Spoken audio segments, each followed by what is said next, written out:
अस्सलामुअलैकुम नाज़रीन, मैं हूं फरूख अब्बास और चैनल है न्यूट्रल बाय जावेद चौधरी। नाज़रीन, आज कुछ खबरें लेके आपके सामने हमेशा की तरह बहुत ज़बरदस्त खबरें हैं।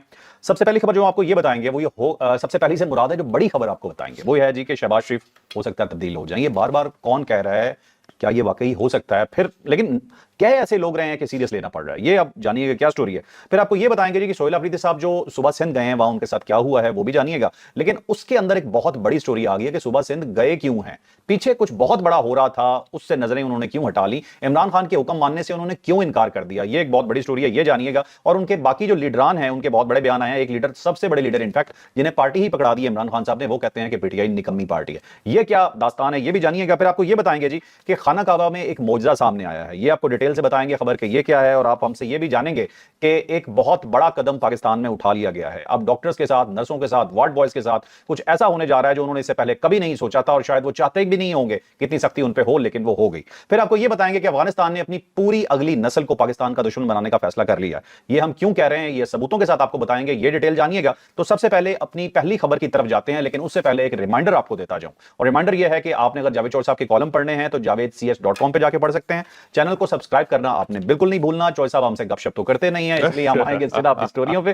तो जो पहली स्टोरी मैं शामिल करूंगा, मैं चाहूंगा कि जो हमारी बहुत बड़ी स्टोरी है और थोड़ा सा जो हम शॉर्ट वर्ड्स में आपको बता देंगे, वहां से स्टार्ट करते हैं। चौधरी साहब, ये खाना काबा में जो मौजज़ा हुआ क्या है? ये बेसिकली एक अदाकार है पाकिस्तान के और बड़े मशहूर अदाकार हैं। आज की नौजवान नस्ल उनको अच्छी तरह जानती है। हारिस वहीद उनका नाम है। उनके वालिद व्हील चेयर पे थे और उनको उम्रे पे लेके गए सऊदी अरेबिया, और खाना काबा का तवाफ करते हुए, वहाँ पे इबादत करते हुए उन्होंने व्हील चेयर छोड़ दी और पाँव पे खड़े हो गए और फिर चलते हुए, अपने पाँव पे चलते हुए वापस आए। तो हारिस वहीद साहब उसे अल्लाह ताला का मौजज़ा कह रहे हैं और ये समझ रहे हैं कि देखें जी, जिसको डॉक्टरों ने जवाब दे दिया था, जो एक पाँव भी नीचे नहीं रख सकते थे, वो बाकायदा वहाँ पे चले और फिर चलते हुए जहाज़ के ऊपर सवार होकर पाकिस्तान वापस आए। तो ये वो समझते हैं कि मौजज़ा, और इसमें कोई शक भी नहीं है कि मौजज़ा है भी। बल्कि कहा यह जाता है कि वहाँ जब आप खाना काबा जाते हैं और आब ज़मज़म जब आप पीते हैं खाना काबा की तरफ देख के, तो इंसान की दुआएं कबूल होती हैं। बल्कि जब आपकी पहली नज़र खाना काबा में पड़ती है तो जो कुछ आप चाहते हैं, जो आप सोचते हैं, वो हो जाता है। हमारा ईमान भी है, हमारा ईमान का हिस्सा भी है, क्योंकि हम खाना काबा की तरफ मुँह करके नमाज अदा करते हैं। तो मेरा ख्याल ये है कि हारिस वहीद साहब कह रहे हैं तो बात उनकी दुरुस्त होगी, इस पर यकीन करना चाहिए। बिल्कुल ठीक है, चले अब चलते हैं अपनी सेकंड स्टोरी पे। शॉर्ट स्टोरीज सारी शामिल कर रहे हैं। मरीम नवाज ने चौधरी साहब बहुत बड़ा डिसीजन किया, डॉक्टरों को अच्छा डिसीजन किया है। मरीम नवाज साहबा ने एक इजलास हुआ है और उस इजलास में कुछ उन्होंने स्टेप्स लिए हैं। मैं समझता हूँ बहुत ही अच्छे स्टेप्स हैं और ये पाकिस्तान के अंदर परमानेंट फीचर होना चाहिए। ये जितने सरकारी अस्पताल हैं उसके अंदर ये फैसला हुआ है कि जो सिक्योरिटी गार्ड्स हैं, फिर उसके साथ साथ जितनी वार्ड बॉयज हैं, जितनी नर्सिस हैं, जितना फार्मेसी स्टाफ है, उन सबको बॉडी कैम लगेंगे। ठीक है, यानी जो आप अमेरिकन फिल्मों के अंदर देखते हैं ना, जो पुलिस कांस्टेबल होते हैं, सर्जन्स होते हैं, उन्होंने बॉडी कैम लगाए होते हैं, कैमरे लगे होते हैं, वर्दी पे कैमरा लगा होता है और पीछे उसकी रिकॉर्डिंग हो रही होती है। और फिर अब तो नए सिस्टम आ गए हैं कि उसी तरह ऑनलाइन वो पीछे रिकॉर्ड हो रहा होता है, और बल्कि बाज जो आपका मेन ऑफिस होता है वहाँ पे आप बैठ के कंट्रोल रूम से उसको देख भी सकते होते हैं। यानी बगैर बॉडी कैम के कोई पुलिस एहलकार थाने से नहीं निकल सकता, किसी आदमी को रोक नहीं सकता, इंटरोगेट नहीं कर सकता। और जब वो वापस आता है तो बॉडी कैम जो है उतरता है, उसके नीचे जो रिकॉर्डर है वो उतरता है और फिर उसको जमा करवाया जाता है, फिर उसका एनालिसिस किया जाता है। तो अब अगर ये अस्पतालों में हो जाता है, सरकारी अस्पतालों में हो जाता है, तो मेरा ख्याल है कारकर्दगी में बहुत ज़्यादा इजाफा होगा। दूसरा, उन्होंने ये फैसला किया है कि दौरान ड्यूटी डॉक्टर्स जो हैं वो अपने मोबाइल फोन जमा करवाएंगे और मोबाइल फोन इस्तेमाल करते हुए डॉक्टर नजर नहीं आएंगे। अच्छी बात है, ये होना चाहिए। लेकिन यहाँ पे एक सवाल है कि डॉक्टर जो होते हैं वो तो इमरजेंसी पे होते हैं, हर वक्त कोई ना कोई मरीज उनके साथ राब्ते में रहता है। तो ज़्यादा बेहतर ये है कि डॉक्टर्स को ऑफिशियल नंबर दे दिया जाए। यानी वो सिर्फ अगर ड्यूटी पे होंगे तो सिर्फ वही ऑफिशियल नंबर अटेंड करेंगे, लेकिन उसके ऊपर सोशल मीडिया कोई एक्टिविटी नहीं होगी। ऐसा नहीं है कि उसके अंदर व्हाट्सएप हो, ऐसा नहीं है कि उसके अंदर आप यूट्यूब देखते हो, ऐसा ना हो कि वहाँ पे टिकटॉक हो। तो बगैर सोशल मीडिया के अगर आप उनको अलग फोन दे देते हैं तो वो, ताकि हर वक्त तो कनेक्टिविटी में बटनों वाले फोन दे दें, कोई मसला नहीं। फोन को सिर्फ फोन होना चाहिए ना, बजाय इसके कि आप उसके ऊपर रील देख रहे हो। मैं अस्पतालों में जाता हूँ कभी, तो मैं देखता हूँ कि मरीज बैठे हुए हैं और जो नर्स है वो भी फोन पे घुसी हुई है, वार्ड बॉय वो भी फोन पे घुसा हुआ है, डॉक्टर साहब जो है वो भी फोन पे लगे हुए हैं, और अचानक बैठे बैठे कहका लगाते हैं, हा हा हा। अब वो मरीज चीख रहा है बेचारा, इस साइड पे आहो बका है और डॉक्टर साहब जो है कहके लगा रहे हैं। या वहाँ जो आईसीयू के अंदर भी जितना स्टाफ बैठा होता है वो सब मोबाइल फोन के ऊपर लगा होता है। तो ये बड़ी ज्यादती है और इसी का नुकसान ये होता है कि गलत दवाइयाँ लग जाती हैं पेशेंट्स को, बल्कि गलत ऑपरेशन हो जाते हैं। और गुर्दे के ऑपरेशन के लिए बंदा आता है तो टांग काट के डॉक्टर भेज देता है, टांग के ऑपरेशन के लिए आता है तो गुर्दा निकाल देता है उसका। ये बहुत बड़ा अच्छा फैसला है। और साथ साथ मरियम नवाज साहबा ने बड़ी हैरत का इजहार किया कि हमने 80 अरब रुपए दिए थे सरकारी अस्पतालों के लिए कि वो जी अद्वियात देंगे, लेकिन इसके बावजूद सरकारी अस्पतालों के अंदर अद्वियात मैसर नहीं है। तो मैं सीएम साहब को बताता हूँ कि वो अद्वियात तो अवेलेबल होती हैं, लेकिन वो बाहर जो अस्पताल होते हैं उसके सामने जो फार्मेसी फार्मेसीज होती हैं जो वहाँ पे ड्रग स्टोर्स होते हैं, वहाँ पे जाके बिक जाते हैं। यानी अगर आपने फर्ज करें 200 रुपए की मेडिसिन दी है तो 100 रुपए की वहाँ पे बिक जाएगी जाके। ठीक है। तो अगर आपने वो अद्वियात चेक करनी है तो आप कोई मेरा ख्याल है एमआई को टॉस दे दें, वो आपको आइडेंटिफाई कर देगा कि किस किस ड्रग स्टोर के ऊपर कितनी कितनी दवाइयाँ बिक रही हैं। क्योंकि लोकल एडमिनिस्ट्रेशन सारी मिली हुई है, माफिया पूरा। पूरा पूरा माफिया है, मरीज को तो अद्वियात मिलती नहीं है। लेकिन बहरहाल पंजाब गवर्नमेंट ने एक बड़ा अच्छा फैसला किया है। मैं पिछले दिनों शायद मैं पहले भी बता चुका हूँ कि मेरे गाँव के अंदर एक मरीज है, हार्ट का मरीज है। तो मैंने उसे पूछा कि अगर अद्वियात का इशू है तो मुझे बताओ, मैं यहाँ से इस्लामाबाद से भेज दिया करूँ। तो उसने बड़ी मजे की बात की, उसने कहा नहीं जी, मेरी जो दिल की दवाइयाँ मुझे अपने गाँव में मिलती हैं।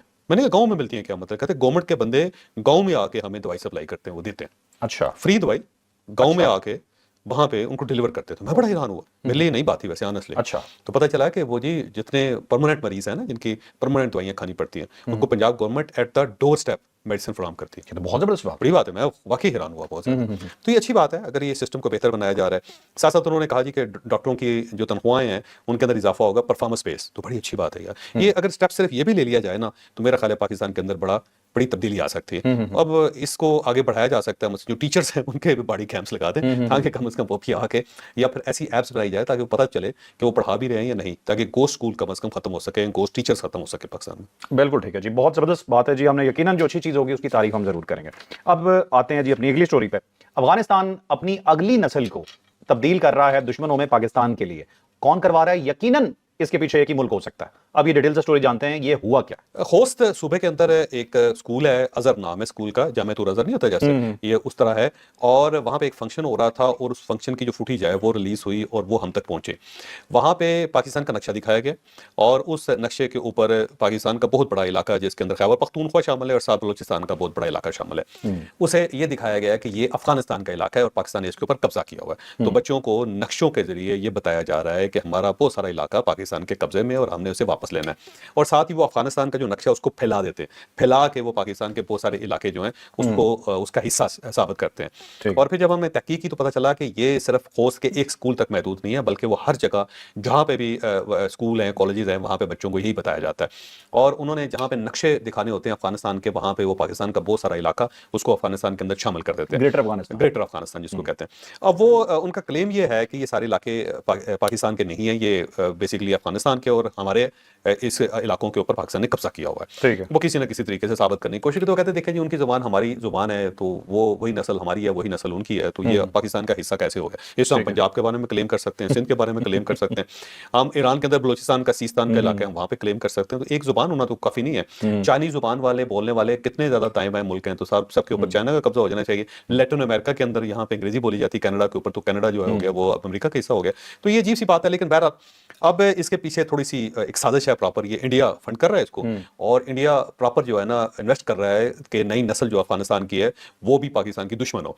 तो एक नस्ल जो चलेगी वो पाकिस्तान की दुश्मन, जो नस्ल इस वक्त मौजूद है वो पाकिस्तान की दुश्मन, और अगली नस्ल जो स्कूलों के अंदर कॉलेजेस के अंदर पनप रही है, जो अगले 30-40-50 साल तक जाहिर है वो रहेगी, तो उस नस्ल को भी पैल्यूट किया जा रहा है, उसकी जेनसाजी की जा रही है कि हमने पाकिस्तान के ऊपर अटैक करना और अपने इलाके वापस लेने। तो ये मुकम्मल साजिश है। लेकिन यहाँ पे सवाल ये है कि क्या इंडिया इसमें कामयाब हो जाएगा? मेरा नहीं ख्याल कि इंडिया कामयाब हो सकेगा, क्योंकि इंडिया ने इससे पहले अफगानिस्तान के अंदर बहुत इन्वेस्टमेंट की थी और ये इन्वेस्टमेंट उस वक्त की थी जब वहां पे करजई की गवर्नमेंट थी या उसके बाद अशरफ गनी की गवर्नमेंट थी।